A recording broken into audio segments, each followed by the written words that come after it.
Yeah, let's jump over to what can only be viewed as hypocrisy in its absolute finest, and this coming from me, so I can fully acknowledge that this is kind of a hypocrite calling out a hypocrite in some respects, but it still needs to be talked about nonetheless because of the wide-reaching implications. And that would be Asia Argento paid off a sexual assault accuser. Now, if you just see this headline here, this says Argento was one of the first and most vocal accusers of Harvey Weinstein. That is true. Okay, she was one of the first ones. Her and Rose McGowan were out there, just like, on everything, everywhere they could be, talking about this situation with Harvey Weinstein. Harvey done goofed, Harvey going away. And then we find out that she herself has been an accused sexual assault person. I don't know, assaulter. She's been accused of sexual assault, and as a result, has paid it off. Now, look, pot, meat, kettle, right? Anyway, it says here, Asia Argento, the Italian actress, who was one of the first to publicly accuse Harvey Weinstein of sexual assault, secretly paid off a young male actor accusing her of sexual misconduct in the months after her revelations about the disgraced movie mogul. According to a report in the New York Times, Argento paid former child actor Jimmy Bennett $380,000. Bennett claims back in 2013 when a then 37-year-old Argento assaulted him in a California hotel room 2 months past his 17th birthday. The age of consent in California is 18. Now, had this happened in Texas or Washington or Alabama or a litany of other states where the age of consent is under the age of 18, then this wouldn't have been a problem. Like, California is strict on that 18 stuff, man. They're pretty strict on that. And she's 20 years his senior. Right? 20 years as senior. Kind of feels like there might have been a bit of a grooming thing going on there. Now, the Times reports that it's seen the legal documents that lay out Bennett's assault claims and the payments arranged between his lawyers and Argento's. Bennett's lawyer sent a notice of intent to sue Argento in November, claiming that the sexual assault was so traumatic that it affected his mental health and stymied his acting career. The notice was sent to Richard Hofstadter, the late Anthony Bourdain's longtime lawyer, who was representing Argento at the time.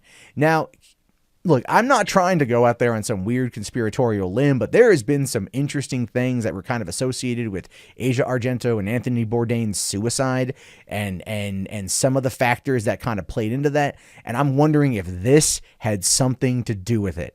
I'm wondering if Bourdain just in some cases knew about this, knew about what was going on with her. It does come across that Asia Argento is a bit of a fucking dominating person, dominating personality, and who knows? I got no idea. I have no idea at all what might be happening here, but I mean, that's kind of where my gut takes me on this one.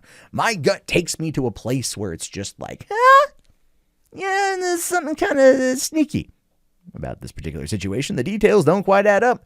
But until we get the full story from Asia Argento, it isn't just in fact speculation. And we have to remember that in this day and age, you are innocent until you are proven guilty. And that should hold true to the public court of opinion, even though it doesn't ever at all do that. Now, anyway, the legal documents outlining the accusations against Argento were sent not long after she went public with her own sexual assault allegations against Weinstein. Argento accused Weinstein of raping her when she was 21 in an incident that took place in 1997. Now, that was one of the biggest things that led to the downfall of Weinstein, right? That really did. That was one of the huge things that led to the downfall of Weinstein. And as a result of that, this kind of like calls that into some question, or let's be realistic here. The argument that will probably be used is that the traumatic experience of her being assaulted by Weinstein is what maybe brought her down that path. And I'm going to be honest here, guys. Part of me thinks that's possibly a valid defense if they can get that backed up by a psychologist. I do. I think it's kind of a valid defense because traumatic experiences, when untreated, have the tendency of being lodged in your subconscious and acting themselves out in ways. I am not excusing anything. I am not excusing anything. Period. Point blank. Full stop. Fucking check your shit. Not excusing it, but I'm like trying to understand this from a psychological perspective. There's that. Anyway, the avalanche of sexual assault allegations against Weinstein by dozens of women sparked the global MeToo and Time's Up movement, which is very, very, very true. Also, this is great. Rose McGowan. This is the best part about this, right? Rose McGowan, who has been out there 100% Harvey Weinstein, shaking the freaking scepter, rattling the sabers, all that shit. Now she made a public statement distancing herself, because this, of course, is peak Rose. She says here, I got to know Asia Argento 10 months ago. Our commonality is the shared pain of being assaulted by Harvey Weinstein. My heart is broken. I will continue my work on behalf of victims everywhere. Asking her followers to be gentle, tweeting, none of us know the truth of the situation until I'm sure more will be revealed. So let me just, again, kind of summarize what I think a lot of people are thinking right now, and that would be, oh my God, that's hypocritical, considering the fact that she's out there attacking everyone and anything that has been remotely accused. Like I said, due process is a thing. Due process has to, above all else, be fucking protected, and it's not protected in many cases, and a lot of people just get run through the ringer through the court of public opinion with half-truths, speculations treated as fucking fact, and unfortunately it destroys lives. Now, I'm not defending Weinstein or defending Argento. Obviously I want to see the evidence and all this shit, but that is something that I believe more and more people out there need to 100% fucking pay attention to and live up to those ideals. And we all make mistakes 100% of the time. We do. We're fallible creatures, right? We're fallible creatures, but I think it is an ideal to stick with.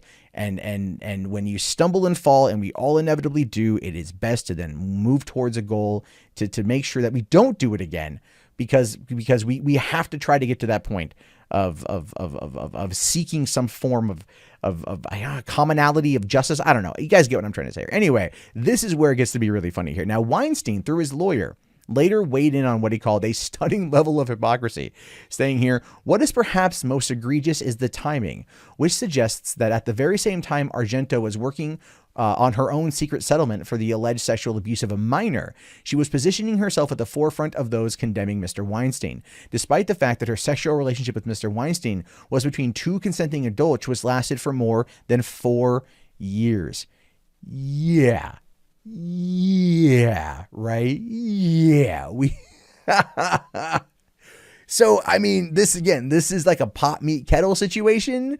This is very much one of those type of things, and it's very much going to play into that type of ideology. Is it going to blow up Me Too? Because now people on Me Too there's that meme of like, you have two choices and guys sweating trying to pick. It's like, do I support Asia Argento or do I not? Do I question this kind of stuff? Because ultimately, look, here's the thing. Ultimately, this is good. All right. To be fair, this is good. And the reason why it is good is because we need more of these things to kind of be called out, so then people can not jump on the bandwagon in some cases, or jump on the bandwagon in other cases, but we still have an understanding of the information that's out there. We have the ability to get all the information and then make an informed decision.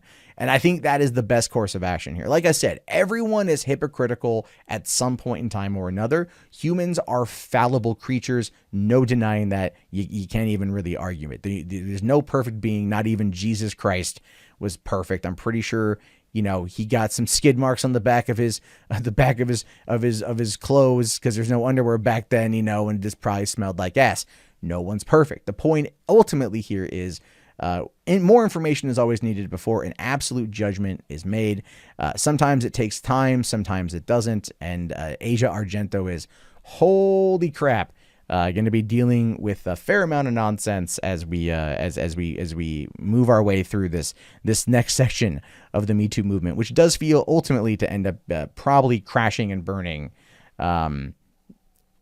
Maybe a bit quicker than we thought.